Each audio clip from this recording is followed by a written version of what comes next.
Vodimo lahko na več različnih načinov. En izmed zelo poznanih je s pomočjo vzvoda nagrade in kazni.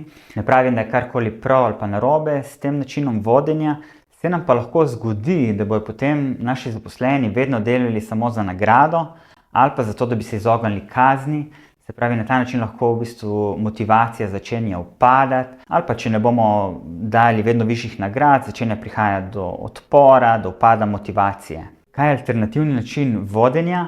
Je ta, da se mi kot vodje izrazimo s pomočjo 4 korakov, se pravi navajamo, kaj je neka konkretna observacija, kaj je neko naše opažanje, kako se ob temu počutimo, kaj so naše potrebe in kaj so naše konkretne prošnje.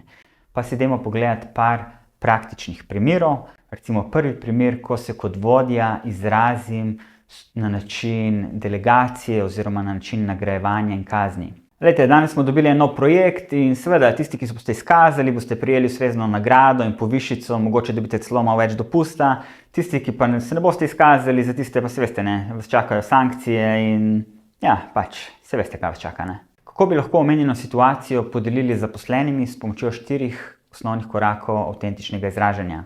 Danes smo prejeli nov projekt v vrednosti 100.000 evrov, to me v bistvu izredno veseli in si vas želim povabiti k sodelovanju, zato vas prosim, da tisti, ki bi želeli sodelovati, mi do 12. ure prinesete v pisarno vaše predloge za sodelovanje in za delo. In prav tako bi vas rad povabil, da mi sporočite, kakšno plačilo bi želeli prejeti za vaše delo. Kako se vam to sliši? Se pravi, z uporabo 4 korakov avtentičnega izražanja navedemo konkretno opažanje, konkretno observacijo, vključimo tudi naše občutke, naše počutje kot vodje, govorimo o potrebah, ki so v bistvu univerzalne kvalitete, s katerimi se lahko povežejo tudi zaposleni in navedemo tudi konkretne prošnje, ki jih imamo do njih.